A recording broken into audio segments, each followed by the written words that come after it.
जय लक्ष्मी माता मैया, जय लक्ष्मी माता। जय माता दी। आप सभी को मेरे परिवार की ओर से दीपावली की बहुत सारी शुभकामनाएं। आज इस वीडियो में विस्तार से दिवाली पूजा विधि जानेंगे। दीपावली का पर्व सबसे बड़ा माना जाता है। पंचदिवसीय यह पर्व आप जहां पर पूजा करें वहां पर आप सभी को सबसे पहले गंगा जल या जल से छिड़काव कर लेना होगा और वहां पर उसके आसपास बहुत अच्छी सी जो आपको आती हो उस तरह की रंगोली बना लेनी होगी, हल्दी कुमकुम इत्यादि से। और साथ ही पंडाल को जहाँ पर पूजा करें वहाँ पर गन्ने और साथ ही लाइटिंग और साथ में जो आपसे सजावट हो पाए फूल माला बंधनवार इत्यादि से सजावट कर लेनी होगी। माँ लक्ष्मी आगमन करती हैं और सबसे बड़ा दिन यह माना जाता है। इस तरह से रंगोली इत्यादि बना लीजिए, स्वास्तिक बना लीजिए।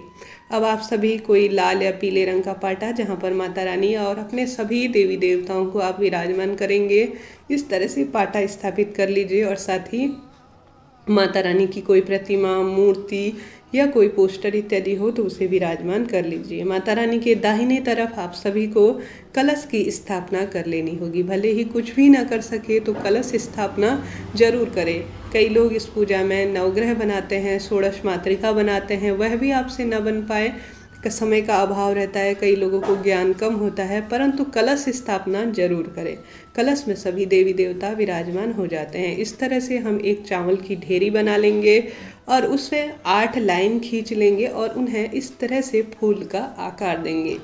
यह अष्टदल कमल के रूप में विराजमान हो जाता है, अर्थात अष्टदल। चाहे तो आप इन सफ़ेद चावलों को रंग सकते हैं या गेहूं के बना सकते हैं। इस तरह से मैंने सरल तरीके से सामान्य जो है अष्टदल कमल बनाया है। अब हम सभी कलश स्थापना कर लेंगे। कलश में जल और गंगा जल मिश्रित जल भर लेंगे। साथ ही इसके अंदर रुपया, हल्दी की गांठ, थोड़ी से पुष्प, अक्षत और रोली इत्यादि समर्पित कर देंगे। अब आम या अशोक के पत्ते या जो शुद्ध बताए जाते हैं वह 5 या 7 की संख्या में लाकर उन्हें स्थापित कर लेना होगा। उन पर जो पत्ते हैं अर्थात पल्लव हैं उनमें रंग रोली इत्यादि समर्पित कर देनी होगी। उसके बाद उसके ऊपर पूर्ण पात्र रखना होगा। गेहूं या चावल से भरा हुआ कोई पात्र आप समर्पित कर सकते हैं। इसके साथ ही आवश्यक रूप से इस दिन कलश स्थापना की जाती है। उसमें जो है नारियल आवश्यक रूप से रखा जाता है। यह माता रानी का स्वरूप है। नारियल में मूली मैंने बांध ली है और इसका मुख जो है, नारियल का मुख जहाँ से नारियल उत्पन्न होता है वह आपकी तरफ होना चाहिए, यही शास्त्र नियम कहता है। अब हमने माता रानी के दाहिने तरफ जो है कलश स्थापना कर ली है। अब हम स्नान का भाव करते हुए माता रानी के विग्रह स्वरूप प्रतिमा फोटो पर गणेश जी महाराज, माँ सरस्वती की इस दिन पूजा होती है तो जल का छिड़काव कर लेंगे। कलश पर भी जल का छिड़काव कर लेंगे, स्वयं के ऊपर भी कलश का छिड़काव कर लेंगे। अब अपना नाम और गोत्र बोलते हुए अपने पितृ, अपने इष्ट, अपने सभी देवी देवता जो भी आप जिन्हें भी अपने इष्ट देवी और साथ ही कुल देवी देवताओं का आवाहन करेंगे अपना नाम और गोत्र बोलते हुए कि आज मैं इस नाम की और इस गोत्र की, जो भी आपका नाम है गोत्र है, आप सभी देवी देवताओं का आवाहन करती हूँ, आप आए मेरी पूजा को सफल बनाएं और जो भी मैं जिस तरह से भी पूजा कर रही हूँ उसे आप स्वीकार करें। अब जो है अखंड दीप प्रज्वलित किया जाता है। वह जो है थोड़ा सा चावल का आसन देते हुए इस तरह से लंबी बाती रुई की बना सकते हैं, कलावा की बना सकते हैं, आप घी का इसमें तेल डाल सकते हैं या तिल्ली का तेल डाल सकते हैं। इस तरह से तो है इसे विराजमान कर लेना होगा। मैं इस पर गिर जाएगा करके जो है तिल्ली का तेल इसमें भर रही हूँ। आप चाहें, जैसे मैंने कहा, कई लोग जो है कई घरों में मान्यता है कि सरसों के तेल की भी लगाई जाती है, परंतु तिल्ली का तेल और घी जो है सर्वोत्तम माना जाता है माँ लक्ष्मी पूजा में।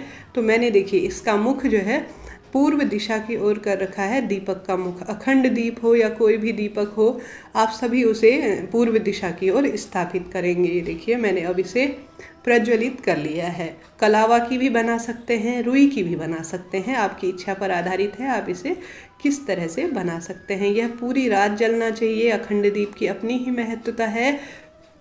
इस दिन जो है पूरी रात्रि अखंड दीप बनना चाहिए। चाहे तो अखंड दीप आटे का बना सकते हैं या मिट्टी का, इस तरह से मिल जाता है। अब धूप लगा लेनी होगी आप सभी को। सबसे पहले गणेश जी महाराज का विधि विधान से पूजन कर लेंगे। गणेश जी महाराज जो है सभी देवी देवताओं में सबसे प्रथम पूजनीय होते हैं तो सबसे पहले उन्हें चंदन समर्पित करेंगे, अक्षत, रोली इत्यादि उन्हें समर्पित कर देंगे। इस तरह से जो है गणेश जी महाराज हमारे सबसे।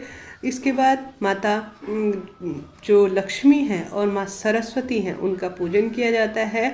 आपके पास माँ लक्ष्मी या सरस्वती की इस तरह की पहले से ही प्रतिमा है तो उन्हें पूजा में आप रख लीजिए, या आपके यहाँ चलन है कि नए हर बार मिट्टी के लाए जाते हैं तो उन्हें आप रख लीजिए इस तरह से। अब जो है कलश में सभी देवी देवता विराजमान हैं। आप कलश में चाहें तो कोई वस्त्र उड़ा सकते हैं, कहने का अर्थ है, या सामान्य तौर पर इस तरह मोली रूपी कलावा हमने बांध लिया है तो वह भी वस्त्र है। तो कलश में भी अक्षत, रोली, चंदन इत्यादि समर्पित कर देंगे।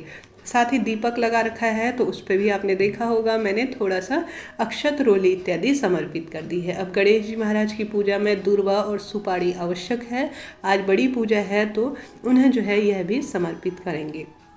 और साथ ही आप सभी यज्ञोपवीत अर्थात जनेऊ भी इस दिन लाने का प्रयास करें और उन्हें समर्पित करें। निरंतर मुख से महालक्ष्मी नमः या ओम नमो भगवते वासुदेवाय या कोई भी आपको श्री शिवाय नमस्तुभ्यम या माँ लक्ष्मी का कोई भी मंत्र आता हो साधारण तरीके का या टेप रिकॉर्डर इत्यादि के माध्यम से आप चला सकते हैं। माँ लक्ष्मी का कोई भी मंत्र आप निरंतर मुख से बोलते रहें या उनका भजन जो है स्मरण करते रहें। अब पुष्प हम सभी समर्पित कर देंगे। सर्दी का मौसम आरंभ हो गया है, जिस तरह से भी आपको पुष्प मिल जाए उस तरह से आप पुष्प लेकर सभी देवी देवताओं को पुष्प समर्पित करेंगे। अब आप सभी यज्ञोपवीत जो है वरुण कलश अर्थात कलश के अंदर जो सभी देवी देवता विराजमान हैं उनके नाम का भी एक यज्ञोपवीत आप इस जगह पर समर्पित कर देंगे। अब वस्त्र रूपी कलावा आप माँ लक्ष्मी, माँ सरस्वती और गणेश जी महाराज को भी समर्पित करेंगे। इसके साथ ही वरुण कलश पर भी एक वस्त्र रूपी कलावा समर्पित करेंगे। ओम वस्त्रम समर्पयामि, ओम जलम समर्पयामि, ओम पुष्पम समर्पयामि, इस तरह से नाम मंत्र के साथ भी आप बोल सकते हैं।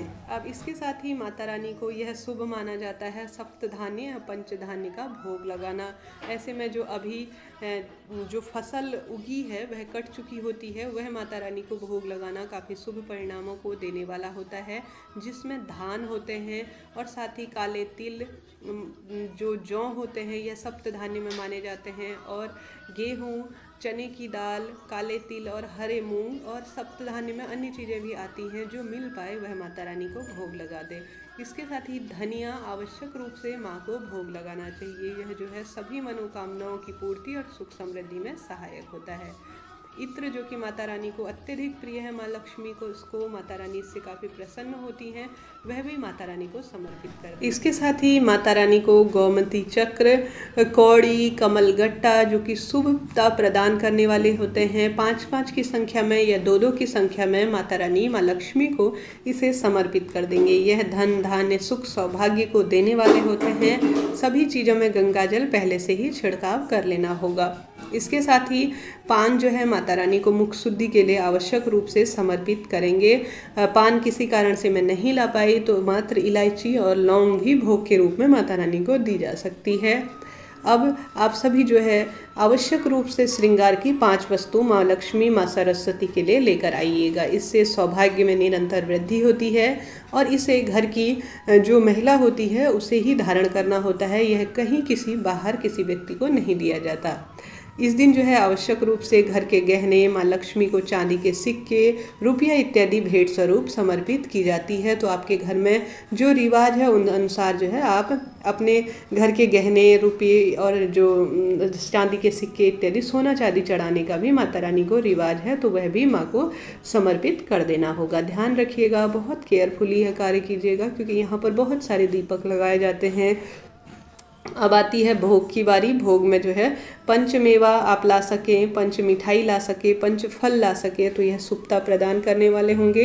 अन्यथा जो है जो मौसमी फल हैं, जो ड्राई फ्रूट है, जो मिठाइयाँ हैं जो आप प्रबंध कर पाए हैं वह सबसे पहले माँ लक्ष्मी, श्री गणेश जी महाराज, माता सरस्वती, अपने सभी पितृ इत्यादि देवी देवताओं को भोग स्वरूप लगाएं। उसके बाद जो है खुद जो है इसे भोग के रूप में स्वीकार करें। इस दिन आवश्यक रूप से खील, बताशे इत्यादि इनके बिना पूर्ण नहीं माना जाता माँ लक्ष्मी का पूजा। तो फिर इसे आवश्यक रूप से इस तरह से माँ लक्ष्मी को, श्री गणेश जी महाराज को समर्पित करें और इन्हें सभी देवी देवताओं को समर्पित करने के बाद जो है इस तरह से आप प्रसाद के रूप में रख दें। साथ ही जलपान आवश्यक रूप से करवाया जाता है, तो भोग लगाने के बाद जल भी समर्पित करें और जल का लोटा चाहें तो यहीं पर रख दीजिए, नहीं तो कलश स्थापना हो रखी है, आपकी इच्छा अनुसार है। अब जो आपने बाजार से लिए हुए चांदी के या सोने के जैसे भी बर्तन ले रखे, स्टील इत्यादि जो भी आप लाए हैं, उनका पूजन कर लीजिए, उस पर रोली चंदन इत्यादि लगा लीजिए। कई लोग इन्हें धनतेरस की पूजा में रख देते हैं, कई लोग जो है आज की पूजा में रखते हैं। और साथ ही बही खाता इत्यादि का पूजन कर लीजिए, अपने गले इत्यादि का पूजन कर लीजिए, वहाँ पर धूप इत्यादि लगा दीजिए। दीपक नहीं रखना होता, इस बात का ध्यान रखिए। अब अंत में बारी आती है, सभी पूजा संपन्न हुई, अब बारी आती है हवन की। हवन जो है बाजार में मिलता है, संविदा इत्यादि 7 आहुति माँ लक्ष्मी के नाम की यहाँ पर दे दीजिए। कई लोग नहीं भी करते हवन, कोई दिक्कत की बात नहीं है, आपकी इच्छा है, आप करना चाहें तो कर सकते हैं, नहीं तो यह ऑप्शनल है। बस यहाँ पर पूजा हमारी संपन्न हो गई। अब सभी देवी देवताओं से ले भूल चूक के लिए क्षमा प्रार्थी हो जाएं। आपके यहाँ कथा इत्यादि सुनने का चलन है तो कथा सुन सकते हैं, नहीं तो अब जो है आरती आप कर लीजिए। सभी घर के सदस्य इस पूजा में शामिल होंगे, इस बात का आप सभी को ध्यान देना होगा। घी से और जो बाजार में मिलने वाली कपूर संविदा इत्यादि है उससे जो है आप सामान्य तौर पर हवन आपकी इच्छा है, आप करना चाहें या न करना चाहें। अब आप सभी स्वास्तिक का इस तरह से निर्माण कर लीजिए, और स्वास्तिक का निर्माण करने के बाद आप प्रत्येक घर के सदस्य को इस पूजा में, सबसे बड़ी पूजा माँ लक्ष्मी की मानी जाती है दिवाली के इन 5 दिनों पर, पूरे घर में जो है जगमग रोशनी होनी चाहिए, कोई भी अंधेरा कमरा ना हो, इस बात का ध्यान रखिए। और साथ ही जितना संभव हो साफ सफाई करने का प्रयास करें। अब चाहे तो दीपक प्रज्वलित कर लीजिए या कपूर की आरती कर लीजिए, धूप की आरती कर लीजिए, और सभी देवी देवताओं के, अपने पितरों को स्मरण जरूर कीजिएगा। सबसे बड़ी पूजा यह मानी जाती है। धूप से आरती कर लेंगे, जैसे मैंने कहा, घर के प्रत्येक सदस्य के साथ साथ घर के हर एक कोने पर आप सभी को इस दीपक को और धूप को घुमाना होगा, दिखाना होगा, अपने घर का गल्ला कोई भी चीज़ हो उस पर। अब जो है दीपक आरती इत्यादि करने के बाद 3 बार जो है इस तरह से जल शीतलीकरण करेंगे, दीपक शीतलीकरण करेंगे। इस तरह जो है हमारी पूजा संपूर्ण मानी गई और यह पूर्ण रूप से मान्य होती है। इस तरह से यह सरल विधि है जो मैंने आप सभी को बताने समझाने का प्रयास किया है। माता रानी आपकी मनोकामना पूरी करे। अपने अनुसार, अपने क्षेत्र के अनुसार जो बदलाव होते हो उस पूजा में शामिल कर लीजिएगा। जय माता दी। हर हर महादेव।